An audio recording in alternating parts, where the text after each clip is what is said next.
Hey everyone, my name is Ahmad, and welcome back to the channel. So, I was just looking through my comments the other day, like I always do, and I noticed a lot of you guys have questions about the Pakistan Army. Not just about the operations or the big stuff you see on the news, but the real everyday details, the structure, the people who make it what it is. And that got me thinking, it's this massive organization, a huge part of our country's identity. But for many of us, how it works inside is a bit of a mystery. We see the uniforms, we respect their sacrifices, but do we really understand what a soldier goes through? So I decided to do a deep dive, to pull back the curtain a little bit. Today we're breaking down the ranks of the Pakistan Army and their salaries, from the very bottom to the very top. We're going to look at the path a person takes, the responsibilities they carry at each step, and of course the money that comes with that service. It's a story of hard work, how things are organized, and a climb that needs a lot of effort. This isn't just about numbers, it's about understanding the value and the structure of one of the most respected organizations in our country. We'll start with the Sepoy, the foundation of the army, and climb all the way up through the officer ranks. And to make it a bit more fun, we've cooked up something special for you. As we go through each rank, we'll be adding some cool visuals to really show how the ranks are organized. Stay tuned for some cool effects as we move up the ranks. It's going to be an informative ride, so grab your chai, get comfortable, and let's get started on this journey together. So every great journey begins with a single step. In the Pakistan Army, that first, most basic step is the rank of Sepoy, or private soldier. This is where it all begins. These are the soldiers who form the very base of the army, the largest group by number and the actual people on the ground. When you join, this is your starting point. The life of a Sepoy is all about discipline, training and learning the ropes. Their jobs are the basics, patrol, guard duty, and being the main force in any situation, following orders from their bosses without question. The salary for a Sepoy, the starting pay, is around 25,000 to 30,000 rupees per month. Now on top of this basic pay, they also get extra money for things like housing, medical care for themselves and their family, and food. It's a humble beginning for sure, but it's a package designed to give stability to someone dedicating their life to service. This isn't just a job, it's a commitment, and the pay, while not huge, shows that by covering the basic needs of life for the soldier and their loved ones. After a Sepoy has proven their worth, shown they can do the job and are disciplined over a few years of service, they can be promoted to the next level, Lance Naik. This is the first taste of leadership, a small but important step up. Visually, you can spot them by a single chevron or stripe on their arm. It's a symbol that says this soldier has experience. A Lance Naik is often put in charge of a small group of Sepoys, maybe a two-person team or a small task. They are still very much on the front line, but now they have the added job of guiding the newest soldiers. With this promotion comes a bit of a pay raise. The salary for a Lance Naik typically goes up to around 30,000 to 35,000 rupees per month. It's not a huge jump, but it's a recognition of their increased responsibility and experience. They are the link between the new recruits and the more senior NCOs. They are expected to lead by example, to be the first to act, and to make sure the soldiers under their direct command are doing their jobs correctly. It's a very important role in keeping the team together and disciplined at a small level. Moving up the ladder, we get to the rank of Naik. This is where a soldier really starts to be seen as a junior leader. You can spot a Naik by the two chevrons on their sleeve. This rank is like a corporal in many other armies. A Naik is a section commander, which means they are responsible for a small unit of about 8 to 10 soldiers. This is a big leadership role. They are directly responsible for the well-being, discipline, and how well their section performs. They have to turn the orders from their superiors into things their team can actually do. The responsibility is bigger, and so is the pay. A Naik's salary is usually around 35,000 to 40,000 rupees per month, plus the usual allowances. They are the go-to person for the soldiers in their section. The first person to talk to for any problems, personal or work-related. They need to be mentors, trainers, and disciplinarians all at once. The jump from Lance Naik to Naik shows a soldier's growing leadership skills and their deep understanding of how things work on the ground and how to manage soldiers. The next step on the enlisted ladder is the Havildar, a rank you can spot by the 3 chevrons on their uniform.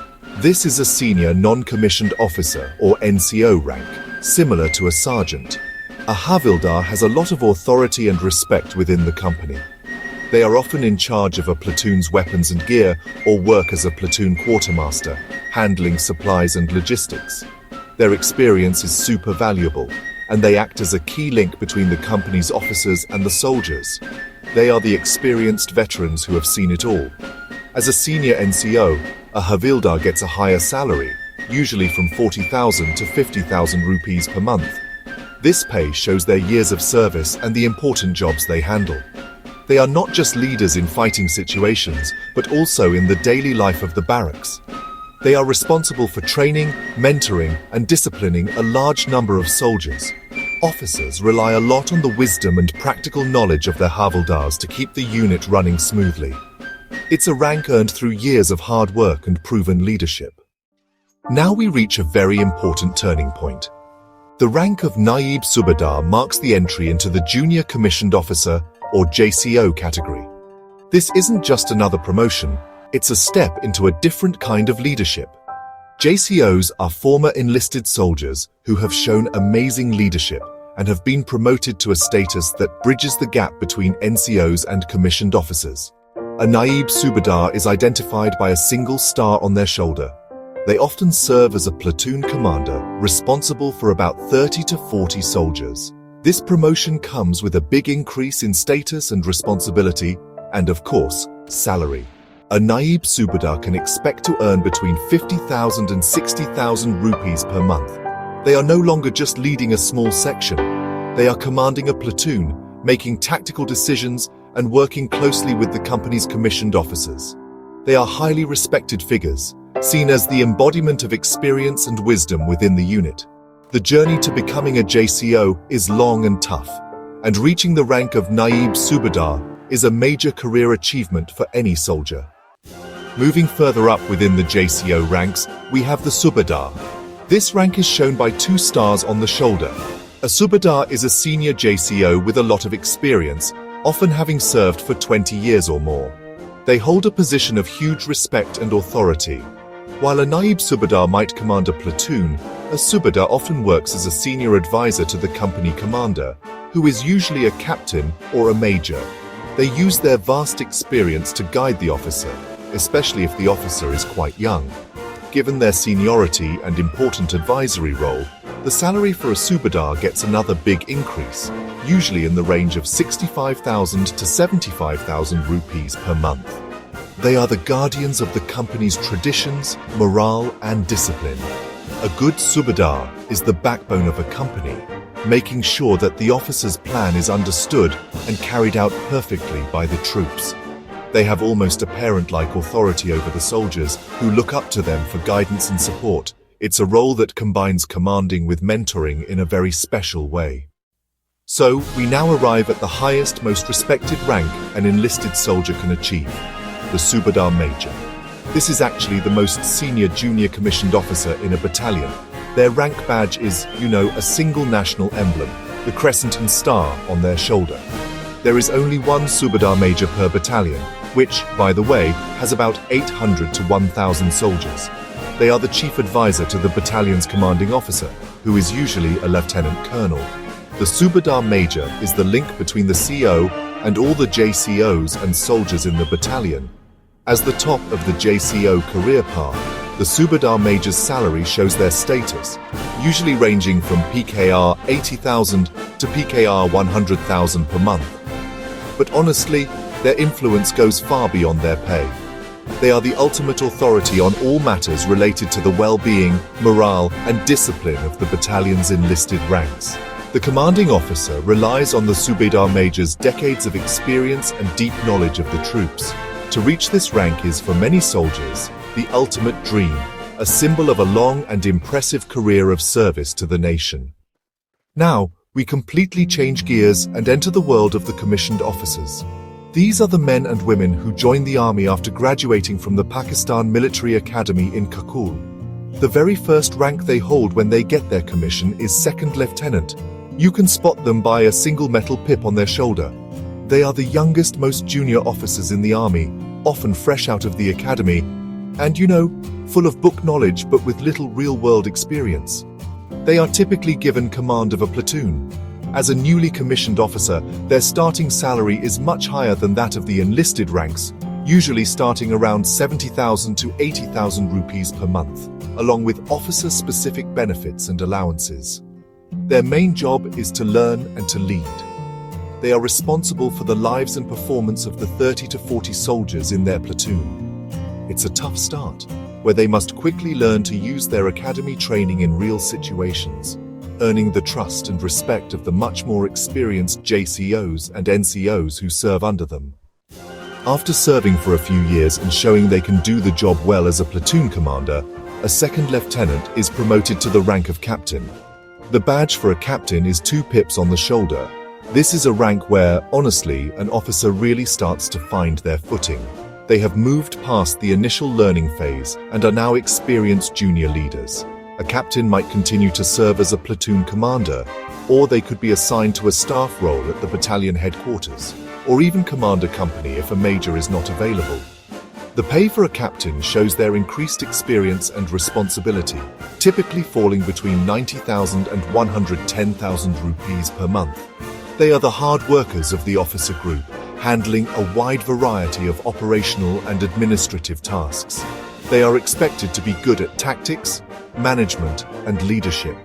The jump from second lieutenant to captain is a big one, marking the change from a trainee officer to a reliable and capable leader who can be trusted with more complex and important missions. The next big step in an officer's career is the promotion to major. The rank of major is easy to spot by the national emblem, the crescent and star, on the shoulder. The same badge as a subedar major, but for an officer. This is the first of the senior officer ranks. To become a major, an officer must pass tough promotion exams and have an excellent service record. Majors are typically given command of a company, which is a unit of about 120 to 150 soldiers. This is a big command responsibility. With this command comes a significant salary, often in the range of 120,000 to 180,000 rupees per month. As a company commander, a major is responsible for everything their company does or fails to do. They are in charge of training, operations, administration, and the overall well-being of their soldiers. They work closely with their JCOs, like the Subedar, to run the company effectively. The rank of major is a position of great authority and respect, and it is a critical stepping stone for any officer who wants to reach the highest levels of the army. And there you have it. From the basic role of a sepoy to the big command of a major, that's a quick look at the Pakistan Army ranks and their salaries. It's a journey that needs incredible dedication, discipline, and a willingness to climb a very structured and demanding ladder. Each rank has its own unique set of responsibilities, its own challenges, and its own rewards. It's not just about the money, which is often not a lot compared to private jobs, but about the honor, the responsibility, and the privilege of serving the country. It's a complex system, but I hope this breakdown gave you a clearer picture. It's fascinating to see how the roles change, from following orders at the lowest level to giving them and taking responsibility for hundreds of soldiers at the senior levels. The structure is designed to build leaders step by step, making sure that experience and skill are rewarded. This was just a quick look, of course. The journey continues all the way to general, but we'll save that for another day maybe. Let us know which rank surprised you the most in the comments. I'm really curious to hear your thoughts and what you found most interesting. Thank you so much for sticking around and going on this journey with me. If you found this video informative and enjoyed the breakdown, please give it a thumbs up. It really helps the channel out. And for more deep dives and informative videos with awesome effects, make sure you hit that subscribe button and ring the bell so you don't miss the next one. This is Ahmad signing off. Allah Hafiz.